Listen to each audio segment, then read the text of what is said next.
நம்முடைய தியானத்திற்கென்று தேவன் என் உள்ளத்திலே வைத்த வார்த்தை. இன்றைக்கு உபவாசத்தினுடைய எத்தனாவது நாள்?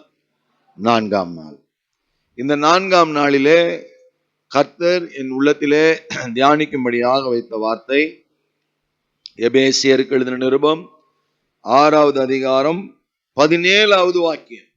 இரட்சணியம் என்னும் தலை சீராவையும் தேவ வசனமாகிய ஆவியின் பட்டயத்தையும் எடுத்துக் கொள்ளுங்கள். அல்லேலூயா சொல்லலாமா? அல்லேலூயா. எல்லாரும் படிக்கலாம் சேர்ந்து.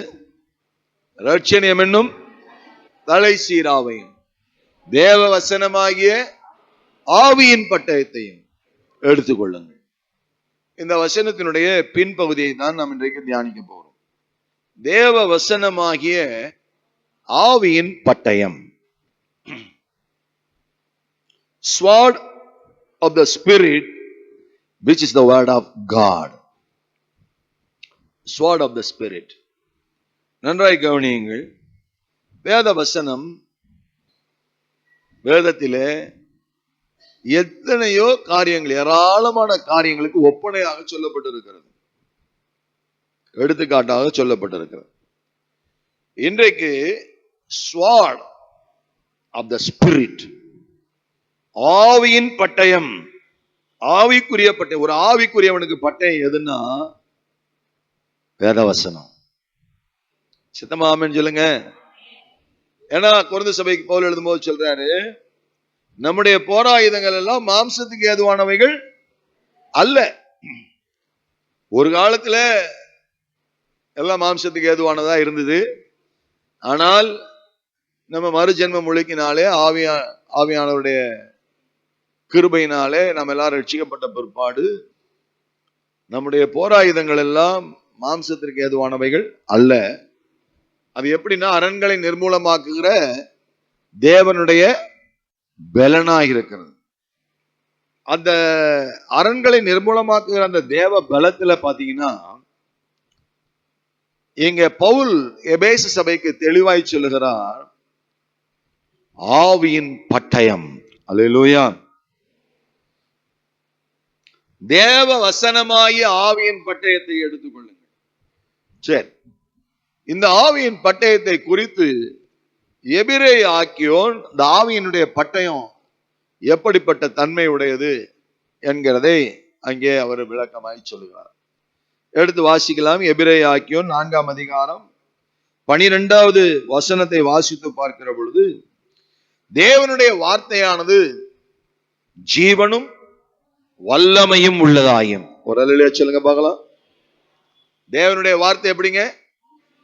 அது எப்படிப்பட்ட பட்டயம்? அந்த பட்டயத்தை அங்கே எபேசு சபைக்கு எழுதும் போது பவுல் சொல்றாரு, வேத வசனமாகிய ஆவியின் பட்டயத்தை எடுத்துக்கொள்ளுங்க. இவர் எபிரேய ஆக்கியோன் பாருங்க, அந்த ஆவியின் பட்டயத்தை குறிச்சு கொஞ்சம் விளக்கமா பேசுறார். இந்த ஆவியினுடைய பட்டயத்துல உள்ள விஷயங்களை குறிச்சு தெள்ள தெளிவா பேசுறார். உலக பிரகாரமான பட்டயம் என்ன செய்யும்? வெட்டும், கொல்லும். அல்லேலூயா. ஒரு உதாரணத்துக்கு சொல்ல போனா, கர்த்தருக்கு மகிமை உண்டாகட்டும், ஸ்தோத்திரம். கெத்செமனே தோட்டத்துல அப்போஸ்தலனாகிய பேதுரு இயேசு கிறிஸ்துவை சிறைபிடிக்க வந்தவர்களுடைய காத ஒரே வெட்டு, ஒரே வெட்டு. இத்தனைக்கும் இயேசுநாதரோட கூட இருந்து அவர் செஞ்ச அற்புதங்களை பார்த்து, ஆனா கூட இருந்தவர் என்ன செய்யறாரு? அப்ப அந்த நேரத்துல கொஞ்சம் மாம்சத்துக்கு இடம் கொடுத்துறாரு. ஆண்டவர் சொல்றாரு, எப்பா நான் ஒரு வார்த்தை சொன்னா எத்தனையோ லேகியனை கொண்டு வந்து ஆண்டவர் என்ன செஞ்சிருவாரு? லேகியன்னா படை. எத்தனையோ பெட்டாலியனை கொண்டு வந்து ஆண்டவர் பிதா நிப்பாட்டிடுவாரு. நீ தேவையில்லாம ஒரே ஒரு பட்டயத்தை, நான் ஒரே அதுக்கு முன்னாடி பட்டயத்தை எடுத்துங்கன்னு சொன்னதுக்காண்டி வந்த வேணாம் இது. கர்த்தருக்கு ஸ்தோத்திரம். சரி, ஆனால் இதே பேதுரு அவர் இயேசு கிறிஸ்துவனுடைய மரணம் உயிர்த்தெழுதலுக்கு பிற்பாடு, பரிசுத்த ஆவியானவரை பெற்ற பிற்பாடு அவருடைய நிலைமை பயங்கரமா மாறிடுது. அல்லேலூயா. எதை பயன்படுத்துறாருன்னா, நான் சொல்றேன், பின்னாடி சொல்றேன். இந்த ஆவிக்குரிய பட்டயத்தை தான் அவர் பயன்படுத்துறார். சரி, இந்த எபிரேய ஆக்கியோன் என்ன சொல்றாருன்னு கொஞ்சம் பார்ப்போம். தேவனுடைய வார்த்தையானது ஜீவனும் வல்லமையும் உள்ளதாயும், அல்லேலூயா, இருபுறமும் கருக்குள்ளனா ஷார்ப்னஸ், கருக்குள்ள எந்த பட்டயத்திலும் கருக்கானதாயும், அடுத்து ஆத்துமாவையும் ஆவியையும் கணுக்களையும் ஊனையும் பிரிக்கத்தக்கதாக உருவ குத்துகிறதாயும், அடுத்து இருதயத்தின் நினைவுகளையும் யோசனைகளையும் வகையறுக்கிறதாயும். வகையறுக்கிறது அப்படின்னு சொன்னா டிசன்ட் அர்த்தம். டிசன்ட் டிசன்ட்னா என்ன? எது சரி எது சரி அல்ல அப்படின்னு ஒரு சரியான டெசிஷனுக்குள்ள நிதானத்துக்குள்ள வர்றதுக்கு தான் டிசன். வரங்கள்ல கூட அதை நம்ம பார்க்கிறோம். Discerning spirit, the spirit of discerning. சரி, இப்ப இந்த எபிரேய ஆக்கியோன் இந்த பட்டயத்தை குறிச்சு அவர் என்னென்ன சொல்றாரு பாருங்க. இப்ப நல்லா ஒண்ணு புரிஞ்சுங்க. இன்னைக்கு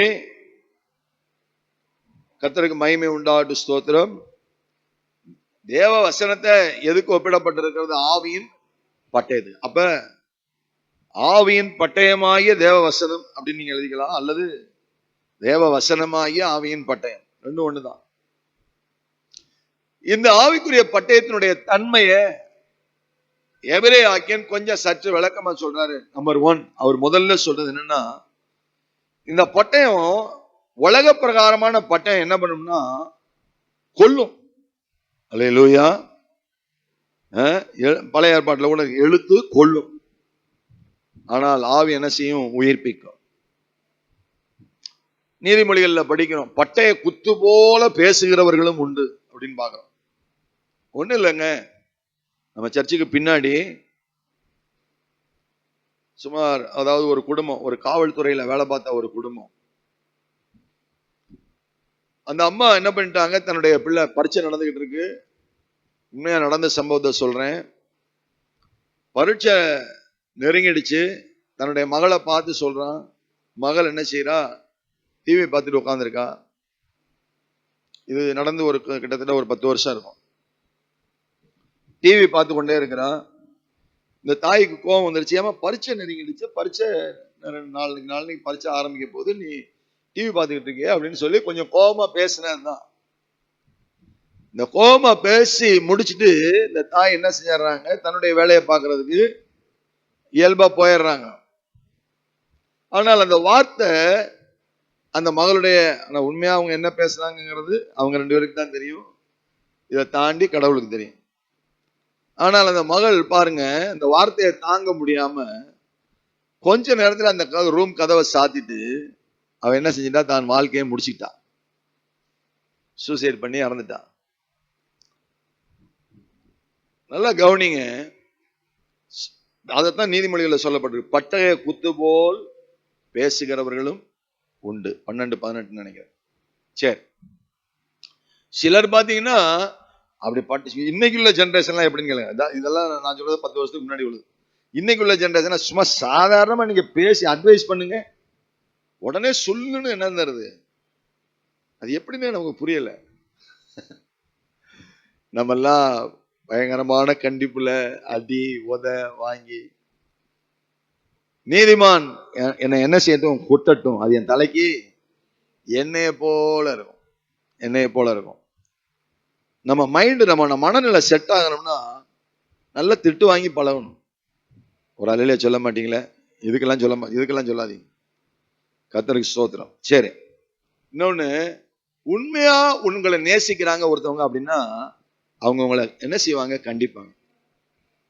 அதுதான் அடையாளமே, அதுதான் அடையாளமே. சரி, அது போகட்டும், கவனிங்க. இப்ப இங்க விஷயத்துக்கு வருவோம்.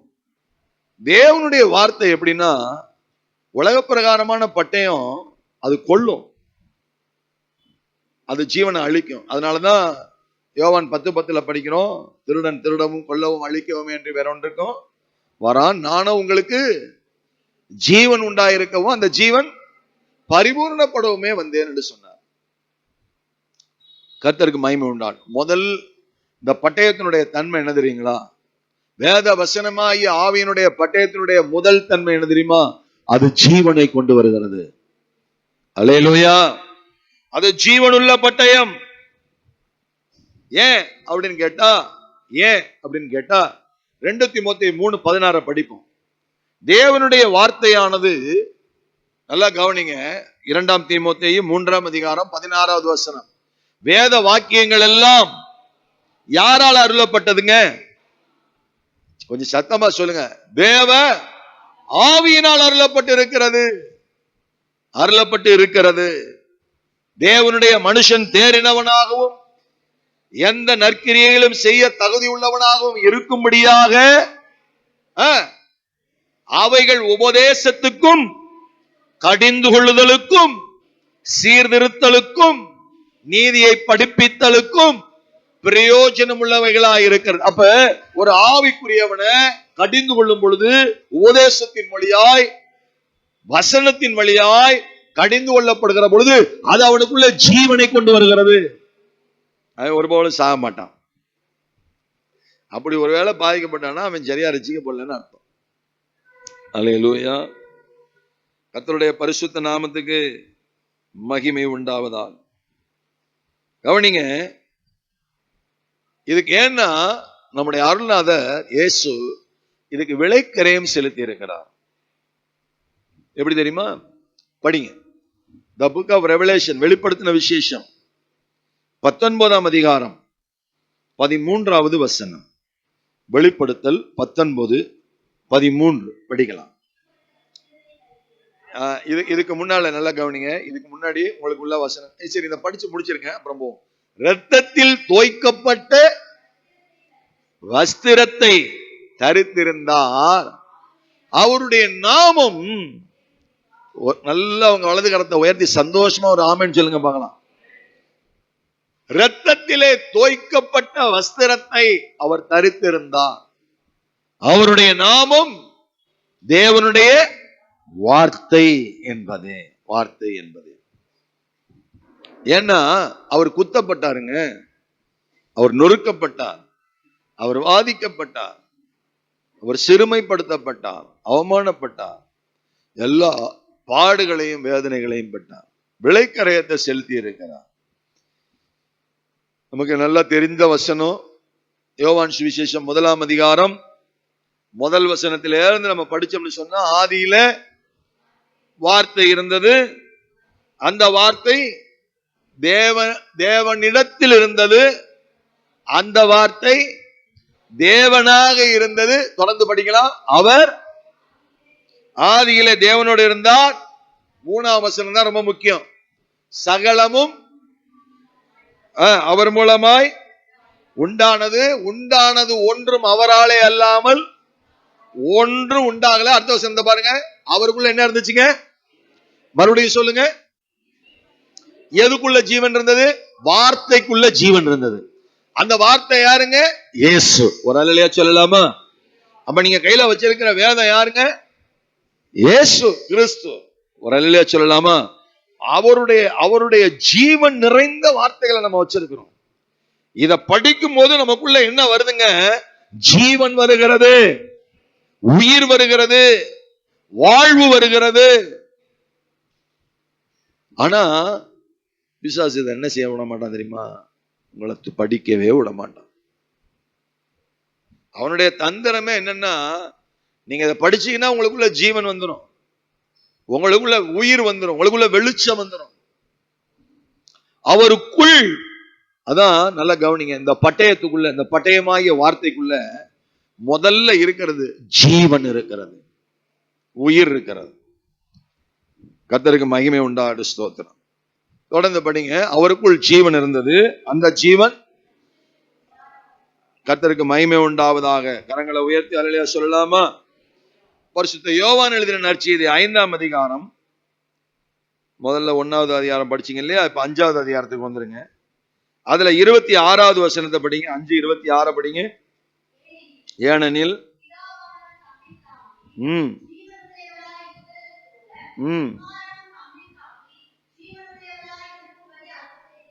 அல்லேலூயா. நல்லா கவனிங்க, இந்த வசனத்தை நல்லா பாருங்க. பிதாவானவர் தம்மிலே தாமே ஜீவன் உடையவராய் இருக்கிறது போல குமாரனாகிய வார்த்தைக்குள்ளும் தம்மிலே தாமே ஜீவன் உடையவராய் இருக்கும்படி அருள் செய்திருக்கிறார். எவ்வளவு ஒரு பெரிய பாக்கியம் பார்த்தீங்களா? ஆமென். என்ன செய்திருக்கிறாருங்க? அருள் செய்து. மறுபடியும் படிங்க, இந்த வசனத்தை படிங்க. ஏனெனில்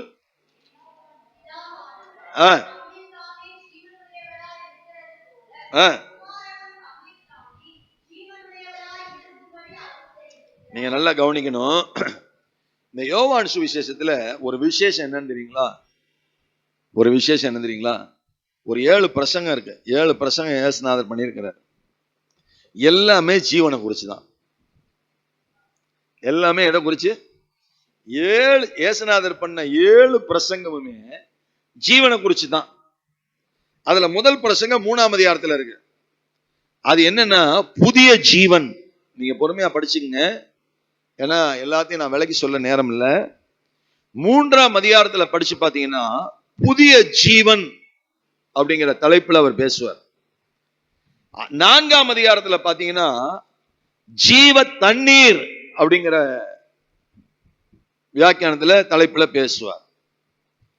5ஆம் அதிகாரத்துல பாத்தீங்கன்னா ஜீவனுள்ள குமாரன் யாரு? இயேசு கிறிஸ்து. அல்லேலூயா. புதிய ஜீவன் 3ஆம் அதிகாரத்துல, ஜீவ தண்ணீர் 4ஆம் அதிகாரத்துல, ஜீவனுள்ள குமாரன் 5ஆம் அதிகாரத்துல, 6ஆம் அதிகாரம் உங்களுக்கு ஆட்டோமேட்டிக்கா தெரியும், நீங்களே சொல்லிடுவீங்க. சொல்லுங்க பாப்போம். ஜீவ அப்பம் அந்த தலைப்புல பேசுவாரு. அதனாலதான் பாத்தீங்கன்னா என்ன, என் மாம்சத்தை பூசித்து என் ரத்தத்தை பானம் பண்ணினாலே ஒழிய உங்களுக்குள்ள என்ன இல்ல? ஜீவன் இல்ல. இப்ப நீங்க ஜீவன் இல்லாம உட்கார்ந்து நல்ல சத்தமா ஒரு ஆமென் சொல்லுங்க பார்க்கலாம். அல்லேலூயா. அப்ப 6ஆம் அதிகாரத்துல என்னங்க? ஜீவ அப்பம். நான் சொல்றேன், நல்லா கவனிங்க. இந்த ஜீவ அப்பத்தை, அதான் வார்த்தை, நீங்க படிச்சீங்கன்னா உங்களுக்குள்ள என்ன வரும்? ஜீவன் வரும். ஒவ்வொரு நாளும் காலையில அதிகாலையில எழும்பி முடிந்தா முழங்கால் படிட்டு இந்த ஜீவ அப்பத்தை சாப்பிட்டு பாருங்க, உங்களுக்குள்ள ஜீவன் ஆட்டோமேட்டிக்கா வரும். நான் சொல்றேங்க தைரியமா, உங்க சரீரத்துல எந்தெந்த பகுதிகளில் பாதிப்பு இருக்கோ அந்த பகுதிகளுக்குள்ள எல்லாம் இந்த ஜீவ அப்பம் கடந்து போய் ஜீவனை கொண்டு வரும். சரி, எத்தனை சொல்லியிருக்கேன்? 3ஆம் அதிகாரத்துல புதிய ஜீவன், 4ஆம் அதிகாரத்துல ஜீவ தண்ணீர், 5ஆம் அதிகாரத்துல ஜீவனுள்ள குமாரன், 6ஆம் அதிகாரத்துல ஜீவ அப்பம், 7ஆம் அதிகாரத்துல ஜீவனுள்ள ஆவியானவர், 8ஆம் அதிகாரத்துல ஜீவ ஒளி, 10ஆம் அதிகாரத்துல ஜீவனுள்ள மேய்ப்பன். சொல்லுங்க பார்க்கலாம். எத்தனை பிரசங்கம் பண்ணியிருக்காரு? நிறைய பண்ணியிருக்காரு, எக்கச்சக்கமா பண்ணியிருக்காரு. அதுல ஒரு ஜீவனை குறித்த ஒரு தலைப்புகள்ல பார்த்தோம்னு சொன்னா இந்த 7 காரியங்களையும் பண்ணியிருக்காரு. நீதிமொழிகள் யாராவது எடுத்து படிங்க. நீதிமொழிகள் 15ஆம் அதிகாரம் 4வது வசனத்தை வாசித்து பார்க்கிற பொழுது அங்கே ஞானி சொல்றாரு, ஆரோக்கியமுள்ள நாவு ஜீவ விருட்சமா. இந்த ஜீவ வசனத்தை நம்ம படிச்சு நம்ம நாவெல்லாம் ஒரு ஆரோக்கியமான ஒரு நாவா மாறிடுச்சுன்னா, இந்த நாவு எப்படி பாருங்க, ஒரு ஜீவ விருட்சத்தை போல கர்த்தர் மாற்றி விடுவாராம். சந்தோஷமா இருக்கிறவங்க ஒரு அல்லேலூயா சொல்லுங்க. சரி, நான் இப்போ ஒரு விஷயத்துக்கு வரேன். இந்த நாள்ல முதல்ல பார்த்தோம், பேதுரு என்ன செஞ்சாருன்னா, முதல்ல இயேசுவோட தான் கூட இருந்தாரு. ஆனாலும் அவர் அபிஷேகம் பெறுகிறதற்கு முன்பதாக, பரிசுத்த ஆவியானவருடைய கிருபையை பெற்றுக் கொள்கிறதற்கு முன்பதாக தன்னுடைய மாம்ச பிரகாரமான கத்தியை என்ன செஞ்சார்? பட்டயத்தை எடுத்து ஒருத்தன் காதை போட்டு தள்ளிட்டார். நம்ம பாஷையில, உங்க பாஷையில சொல்ல போனா, உடனடியா இயேசுநாதர் என்ன பண்ணாரு? அதை எடுத்து ஒட்ட வச்சுட்டு, பட்டயத்தை எடுப்பவன், இன்னைக்கும் கேள்விப்பட்டிருக்கீங்களா? இன்னைக்கு ஒருத்தன் ஜெயிலுக்கு போவான், யாரையாவது ஒருத்தனை கொலை பண்ணிட்டு என்ன செய்யறான்? ஜெயிலுக்கு போன. எத்தனை சம்பவம் படிச்சிருப்பீங்க? பட்டயத்தை ஒருத்தன் என்ன செய்யறான்? ஒருத்தனை கொலை பண்ணிவிட்டு ஏதோ ஒரு காரணம் கொலை பண்ணிட்டு ஜெயிலுக்குள்ள போறான். அவனுடைய சம்பந்தம், அந்த இறந்தவங்க சம்பந்தப்பட்டவங்க இருக்காங்க பாத்தீங்களா, அவன் இவன் எப்படா வெளியே வருவான்னு காத்திருந்து அவனை என்ன செய்யறான், பட்டயத்தால என்ன செய்யறான், அவன் வந்த உடனே அவனை காலி பண்றான். இது மாதிரி நிறைய சம்பவங்கள் செய்தித்தாள்கள்ல நீங்க படிச்சுக்கிட்டே இருப்பீங்க, ஊடகங்கள்ல பாத்துக்கிட்டே இருக்கிறீங்க. ஏன் இதை தாண்டி இப்ப எல்லாமே பட்ட பகல்லே நடக்க ஆரம்பிச்சிருச்சு, எல்லாமே பார்க்க ஆரம்பிச்சிட்டீங்க. ஒரு விஷயத்தை நல்லா கவனிங்க பிளீஸ், எல்லாரும் என்ன கவனிங்க. இப்பதான் தீம் கருப்பொருள் வரும். இந்த பேதுரு, அப்போஸ்தலனாகிய பேதுரு இயேசுநாதரோடு கூட இருந்த பொழுது அவர் பட்டயத்தை எடுத்தார் இல்லையா, ஆனால் ஆவியானவரால் நிறைக்கப்பட்ட பிற்பாடு இந்த ஆவிக்குரிய பேதுரு ஆவிக்குரிய வேத வசனமாகிய பட்டயத்தை வைத்து என்ன செய்தார், அதை மட்டும் சுருக்கமா பார்த்துட்டு இன்னைக்கு நம்ம ஜெபம் பண்ணி போவோம். அல்லேலூயா. எடுத்து படிங்க. இந்த அப்போஸ்தல நடவடிக்கைகள்ல 2ஆம் அதிகாரத்துல இவர் என்ன செய்யறாருன்னா, பரிசுத்த ஆவியானவருடைய அபிஷேகம் பெற்ற பிற்பாடு உடனே முதல்ல எழும்புற ஆள் யார் தெரியுங்களா? முதல்ல எழும்புற ஆள் யார் தெரியுமா? யாரு? சந்தேகம் வந்துருச்சு எல்லாருக்கும். எல்லாம் தோமா மாதிரிதான் உட்கார்ந்துருக்கேன். பைபிள் படிச்சாங்க, ஏன் சந்தேகம் வருது உங்களுக்கு? முதல்ல எழும்பி பிரசங்கம் பண்ற முதல் பிரசங்கமா பண்றது யாரு? பேதுரு. அவர் எதை பேசுறாருன்னா ஜீவனை பேசுறாரு. எடுத்து படிங்க. அப்போஸ்தல நடபடிகள், கர்த்தருக்கு மகிமை உண்டாவதாக, ஸ்தோத்திரம். அப்போஸ்தல நடபடிகள் 2ஆம் அதிகாரம்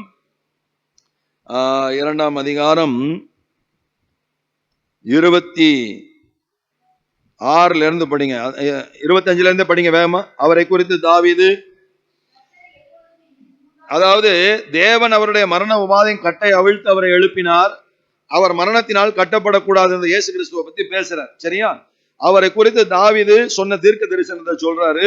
26 பாத்தீங்கன்னா, அதனால என் இருதயம் மகிழ்ந்தது, என் நாவு கழிவுர்ந்தது, என் மாம்சம் நம்பிக்கையோட தங்கி இருக்கும். 27 பாத்தீங்கன்னா, என் ஆத்துமாவை பாதாளத்தில் விடீர், உம்முடைய பரிசுத்தரின் அழிவை காண வட்டீர். 28 ஜீவ மார்க்கத்தை எனக்கு, நல்ல சத்தத்தை உயர்த்தி ஒரு அல்லேலூயா சொல்லுங்க பார்க்கலாம். இப்ப என்ன பேசுறாரு தெரியுங்களா? ஜீவனை குறித்து பேச ஆரம்பிக்கிறாரு. அவருக்கு நல்லா தெரிஞ்சு போச்சு, இனிமே கையில இருக்கிற பட்டயம் எல்லாம் வேஸ்ட், அதை இனிமே நம்ம என்ன செய்யக்கூடாது, தொடக்கூடாது, அதுக்கு நமக்கும் சம்பந்தம் கிடையாது. இனிமே டேஸ்ட் எதுன்னா இயேசு கிறிஸ்துவனுடைய வார்த்தைகள், தேவன் சொன்ன வசனங்கள், ஜீவ மார்க்கங்களை எனக்கு தெரியப்படுத்தின, அதனால் உடைய சன்னிதானத்தில் என்னை சந்தோஷத்தினால் நிரப்புவீர் என்று சொல்லுகிறான். சகோதரரே, கோத்திர தலைவனாகிய தாவீதை குறித்து பேசுகிறதற்கு நான் உங்களுடைய தைரியமாக பேசுகிறதற்கு இடம் கொடு. வரிசையா பேசிக்கிட்டே வராருங்க. இப்ப பேசிக்கிட்டே வரும்போது ஒரு சம்பவம் நடக்குது, திடீர்னு ஒரு சம்பவம் நடக்குது. நல்லா கவனிங்க. இப்ப பிரசங்கத்தை 36 போய் முடிக்கிறார். 36 முடிச்ச உடனே 37 என்ன நடக்குது பாருங்க. 37 என்ன நடக்குது பாருங்க. இதை அவர்கள் கேட்ட பொழுது தங்கள் இருதயத்திலே குத்தப்பட்டவர்களாகி பேதுருவையும் மற்ற அப்போஸ்தலர்களை பார்த்து, சகோதரரே நாங்கள் என்ன செய்ய வேண்டும் என்றார். சந்தோஷமா இருக்கிறவங்க ஒரு அல்லேலூயா சொல்லுங்களேன். ஒருத்தனை கெத்செமனே தோட்டத்துல காலி பண்ணணும்னு நினைச்சவரு இப்ப உயிர்த்தெழுந்த இயேசு கிறிஸ்துவினுடைய அபிஷேகத்தை பெற்ற பிற்பாடு இந்த ஜீவ மார்க்கத்தை குறித்து பேச ஆரம்பிக்கிறாரு. நல்லா கவனிங்க. பேச ஆரம்பிக்கிறாரு, வார்த்தையினால பேச ஆரம்பிக்கிறாரு. எவ்வளவு பேர் ரட்சிக்கப்படுறாங்க? 3000 பேர் ரட்சிக்கப்படுறாங்க. சந்தோஷமா இருந்தா ஒரு ஆமென் சொல்லுங்களேன். அல்லேலூயா. அவர் சொல்றாரு, பேதுரு அவர்களை நோக்கி, நீ மனம் திரும்பணும், பாவ மன்னிப்பு பெறணும், இயேசு கிறிஸ்துவினுடைய நாமத்தினால ஞான ஸ்நானம் பெறணும், பரிசுத்த ஆவியானவருடைய வரத்தை பெறணும். இதெல்லாம் பெற்றா அதோடு மாத்திரமல்ல, மாறுபாடான சந்ததியை விட்டு நீ நீங்கணும். 41ஆம் வசனம் சொல்லுகிறது, எல்லாரும் சேர்ந்து படிச்சா நல்லா இருக்கும். அவருடைய வார்த்தையை, மறுபடியும் சொல்லுங்க, அவருடைய வார்த்தையை, மறுபடியும் சொல்லுங்க, அவருடைய வார்த்தையை, ஆவிக்குரிய பட்டயமாகிய வேத வார்த்தையை. இப்படி சொல்லுங்க, ஆவிக்குரிய ஜீவனுள்ள வேத வசனமாகிய பட்டயத்தை சந்தோஷமாய் ஏற்றுக்கொண்டவர்கள் ஞானஸ்நானம் பெற்றார்கள். அன்றைய தினம் ஏறக்குறைய 3000 பேர் சேர்த்துக்கணும். நான் கேட்கிறேன், ஒரு ஆளுக்கு ஒரு நாள் ஒரு நபர் நம்ம ஆட்கள் நம்ம சொல்லியிருந்தா நேர சபையில எவ்வளவு பேர் பெரிய இருப்பாங்களா இல்லையா? அப்ப தப்பு யார் மேல? நம்ம மேல. நம்ம இருதயத்துல குத்திக்கணும். உண்மையா இல்லையா? இப்ப எத்தனை பேர் பேச போறீங்க? அன்னைக்கு பேதுரு பேசினார், ஜீவ மார்க்கத்தை குறித்து பேசினார், ஜீவ வசனத்தை பேசினார். ஏன்னா அதுக்கு முன்னாடி அவருடைய நிலைமை வேற. மாம்ச பிரகாரமான ஆயுதத்தை எடுத்தாரு, இப்ப ஆவிக்குரிய வேத வசனமாகிய பட்டயத்தை எடுத்தாரு. எத்தனை பேர் ரட்சிக்கப்பட்டாங்க? 3000 பேர் ரட்சிக்கப்பட்டாங்க. கரங்களை உயர்த்தி ஒரு அல்லேலூயா சொல்லலாம். அல்லேலூயா. இன்னொரு சம்பவத்தை சொல்றேன், அதுலயும் பேதுரு தான் இன்வால்வ் ஆவார். அது இயேசுநாதர் உயிரோடு இருந்த போது நடந்தது. அவரு அப்பவே அந்த குறிச்ச ஜீவனை குறிச்ச ஒரு வெளிச்சம் அவருக்குள்ள தங்கி இருந்ததுனாலதான். யோவான் 6ஆம் அதிகாரம் எடுத்துக்கொள்ளுங்க. யோவான் 6ஆம் அதிகாரம் 63வது வசனத்தை படிங்க, கொஞ்சம் வேகமா படிங்க. யோவான் 6:63. ஆவியே ஆவியே உயிர்ப்பிக்கிறது, மாம்சமானது ஒன்றுக்கு உதவாது. நான் உங்களுக்கு சொல்லுகிறேன் வசனங்கள் எப்படிப்பட்ட வசனங்கள் தெரியுமா? ஆவியாயும் ஜீவனாயும் இருக்கிறது. இத இயேசுநாதர் நம்முடைய சீசர்கள் எல்லாரையும் பார்த்து சொல்றாரு. அப்ப நல்லா கவனிங்க. ஒரு கூட்டம் என்ன தெரியுமா செய்து? படிங்க, தொடர்ந்து படிங்க. 63க்கு அப்புறம் 64 படிங்க. ஆகிலும்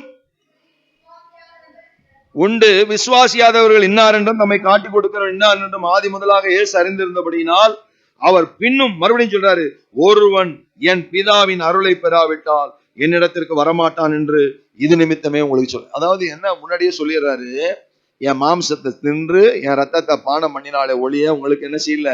நித்திய ஜீவன். இது என்னையா பயங்கரமான கடினமான உபதேசமா இருக்கு அப்படின்னு சொல்லி யோவான் 6:66 ஒரு கூட்டமே பின்னாடி போகுது பாருங்க. 6:66 என்ன இருக்கு? படிங்க, எல்லாரும் படிங்க. அது முதல் இதுதான் அந்தி கிறிஸ்து கூட்டம். இதுதான் யாரு கூட்டம்? அந்தி கிறிஸ்து கூட்டம். ஏன்னாக்க 6 வசனத்தை சொல்லுங்க. 6 அதான் 666. அதான் அந்தி கிறிஸ்து ஆவி. இந்த பின்வாங்கி போற கூட்டம் தான் அந்தி கிறிஸ்து ஆவி. நல்லா கவனிங்க, பிளீஸ் லிசன். வசனமாகிய தேவ வசனமாகிய ஆவிக்குரிய பட்டயத்தை எடுத்து ஒவ்வொரு நாளும் பாருங்க. உடனே ஆண்டவர் திரும்பி பார்த்து, ஏப்பா ஒரு கூட்டம் போயிடுச்சு, பின்னாடி சீஷர்கள் மட்டும் நிக்கிறாங்க. அப்ப அப்போஸ்தலர்களை பார்த்து கேட்கிறாரு, ஆண்டவர் கேட்கிறாரு 67ல, நீங்களும் போய்விட.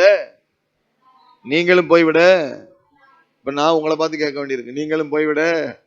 ஏன்னா சபையில அவ்வளவு கூட்டம் இருக்கு. இப்ப வர்றது எத்தனை பேரு? ஆமா, கொஞ்சம் பேரு. நீங்களும் போய்விட. ஆமா.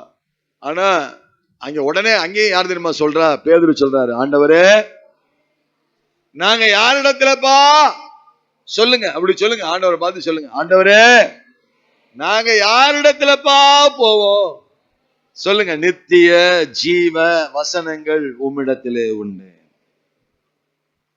கர்த்தருடைய பரிசுத்த நாமத்துக்கு மகிமை உண்டாவதாக. நித்திய ஜீவ வசனம், நித்தியத்து வரைக்கும் கொண்டு போகிறது இந்த ஜீவ வசனங்கள் மட்டும்தாங்க. தயவு செய்து நல்லா கவனிங்க, பிளீஸ் நல்லா கவனிங்க. நித்தியத்து வரைக்கும் நம்மை கொண்டு போகிறது இந்த ஆவிக்குரிய வேத வசனமாகிய ஆவியின் பட்டயம். ஆமென். அதை நம்மளை சீர்படுத்தும், ஸ்திரப்படுத்தும், பலப்படுத்தும். பார்த்தோம். கடைசியா ஒரே ஒரு வசனத்தை மட்டும் வாசி நம்ம முடிச்சிடலாம். இன்னைக்கு தியானத்தை முடிக்கலாம். அதே அப்போஸ்தலர் நடபடிகள் மறுபடியும் வந்துருங்க. 5வது அதிகாரம் 20வது வசனத்தை படிங்க. அப்போஸ்தலர் நடபடிகள் 5ஆம் அதிகாரம் நல்லா கவனிங்க. ஒரே ஒரு நிமிஷம் பாருங்க. இந்த 5ஆம் அதிகாரத்துல என்ன நடக்குது தெரியுமா? 5ஆம் அதிகாரத்தில் நடக்கிற சம்பவம் உங்களுக்கு நல்லா தெரியும். அனனியா சப்பீரால் எங்க காணியாட்சியை யாருமே சொல்லாம அவங்களாதான் விக்கிறாங்க. அது ஒரு பெரிய தியாகம் தெரியுமா? ஏங்க, ஒரு ப்ராப்பர்ட்டியை வித்து கொண்டு வந்து ஆலயத்துல போடுறதுன்னா சாதாரண சும்மா நினைச்சிட்டீங்களா? அதுக்கு எவ்வளவு ஒரு பெரிய விளைக்கரையும் வேணும் தெரியுமா? எவ்வளவு பெரிய தியாகம் வேணும். ஆனா இவங்க என்ன செஞ்சாங்க, அந்த தியாகம் வந்து நிலைச்சு நிக்கணும்னா நிலைச்சு நிக்கணும். அதான் அதுலதான் அவங்க என்ன செஞ்சிட்டாங்க, தோத்து போயிட்டாங்க. ஏன்னா மறுபடியும் அவங்கள வந்து என்ன ஆயிடுச்சு, அந்த மண் ஆசை பொண்ணு ஆசை பின்னாடி இழுத்துருச்சு. சரி, கர்த்தருக்கு ஸ்தோத்திரம். இந்த சம்பவம் உங்களுக்கு நல்லா தெரியும். அனனியா சப்பரால் நல்லா சம்பவம் நல்லா தெரியும். இவங்க ஜீவனை விட்ட சம்பவம் எல்லாம் உங்களுக்கு நல்லா தெரியும். இங்கேயும் பாத்தீங்கன்னா வார்த்தையை தான் பேசுறாரு. ஆனா என்ன நடக்குது தெரியுமா, பின்மாற்றக்காரர்கள் ஜீவனை விடுகிறார்கள். அல்லேலூயா. இப்ப வாலிபர்கள் வர்றாங்க, கொண்டு போய் 2 பேரையும் அடக்கம் பண்றாங்க. இப்ப வசனத்தை படிங்க, 11வது வசனம். 11வது வசனம் படிங்க. சபையார் எல்லாரும் மிகுந்த பயம் உண்டாயிற்று. அப்புறம்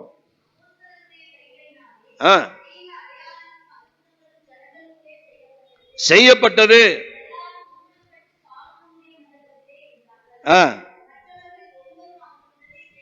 ஜனங்கள் அவரை மேன்மைப்படுத்தினால். 14 படிங்க. திரளான புருஷர்கள் ஸ்திரீகளும் விசுவாசம் உள்ளவர்களாகி கர்த்தரிடமாக எண்ணிக்கைக்கு அடங்காத ஜனங்கள் இப்ப யார் மூலமா, பேதுரு மூலமா சேர்க்கப்பட்டு கொண்டே இருக்கிறாங்க. ஆனாலும் நல்ல கவனிங்க, பரலோகம் திருப்தி அடையவில்லை. இப்ப என்ன நடக்குதுன்னா, இவங்களை வந்து இப்படியே விட்டாக்க முழுமையமா டோட்டலா எல்லாரையும் மாத்திரான்னு சொல்லி இவங்களை அப்படியே பிடிச்சி சிறையில பிடிச்சு கொண்டே அடைச்சிடறாங்க. லிசன், சிறையில பிடிச்சு என்ன செஞ்சிடறாங்க, அடைச்சிடறாங்க. இது வந்து 18ஆம் வசனத்துல எழுதப்பட்டிருக்கு. அப்போஸ்தலரை பிடித்து பொதுவான சிறையில வைத்தார்கள். இப்ப 19 படிங்க, 19 20 படிங்க. அதை மட்டும் படிச்சுட்டு ஜெபிக்க போறோம். கர்த்தருடைய தூதன், எல்லாரும் சொல்லுங்க யாரு? கர்த்தருடைய தூதன் ராத்திரியிலே சிறைச்சாலையின் கதவுகளை திறந்து அவர்களை வெளியே கொண்டு வந்து, அல்லேலூயா, கொண்டு வந்து என்ன சொல்றாங்க, என்ன சொல்றாங்க தூதர்கள், என்ன சொல்றாங்க தெரியுமா? 20ஆம் வசனம் பாருங்க. நீங்கள் போய் தேவாலயத்தில் நின்று இந்த ஜீவ வார்த்தைகள் எல்லாவற்றையும் ஜனங்களுக்குள்ளே சொல்லுங்கள் என்றார். அவர்கள் அப்படியே செய்தார்கள். ஆமென். கொஞ்சம் நல்லா புரிஞ்சுங்க, இந்த ஜீவ வார்த்தைகளை சொல்லும்படியாகத்தான் கர்த்தர் உங்களை என்னை தேர்ந்தெடுத்திருக்கிறார். ஆமென். இந்த ஜீவ வார்த்தைகளை ஒவ்வொரு நாளும் நம்ம என்ன செய்யணுங்க, சொல்லணும். சொல்லணும். எப்பேற்பட்ட பாடுகள் வந்தாலும் ஜீவ வார்த்தைகள் நமக்குள்ள இருக்கிற பொழுது கர்த்தர் தூதர்களை அனுப்ப ஆயத்தமா இருக்கிறார். ஏன்னா உங்களுக்குள்ள எனக்குள்ள என்ன இருக்குங்க, சொல்லுங்க எல்லாரும் சொல்லுங்க, ஜீவ வார்த்தைகள் இருக்கிறது.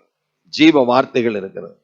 இயேசுநாதர் உயிரோடு இருந்த போதும் பேதுரு சொன்னாரு, ஆண்டவரே நாங்க யார் இடத்துல போவோம், வாழ்வு தரும் ஜீவ வார்த்தைகள் உம்மிடத்தில். அதே போல இயேசுநாதர் மரித்த பிற்பாடு, உயிர் தெழுந்த பிற்பாடு, அபிஷேகத்தை பெற்றுக்கொண்ட இந்த பேதுரு என்ன செய்கிறார்னா, இந்த ஜீவ மார்க்கத்தை குறித்து பேசுகிறார், ஜீவ வசனத்தை குறித்து பேசுகிறார். அப்பொழுது திரளான மக்கள், எண்ணிக்கைக்கு அடங்காத மக்கள். ஒண்ணு நான் எதுக்காக இந்த உதாரணத்தை சொல்றேன்னா, முன்னாடி நம்முடைய அவயவங்கள் எல்லாம் அநீதியின் அவயவங்களாக இருந்தது. பிளீஸ் லிசன், எல்லாரும் நல்லா கவனிங்க. இந்த அநீதியின் அவயவங்களை எல்லாம் கர்த்தர் இப்ப எப்படி நம்முடைய மாத்திருக்காருன்னா, நீதிக்குரிய அவயவங்களாக மாற்றி இருக்கிறார். உண்மைதானா? அப்படியானால் இந்த நீதிக்குரிய அவயவங்களை வைத்து தேவனுடைய நீதி என்ன தெரியுமா, வசனத்தை சொல்லணும்.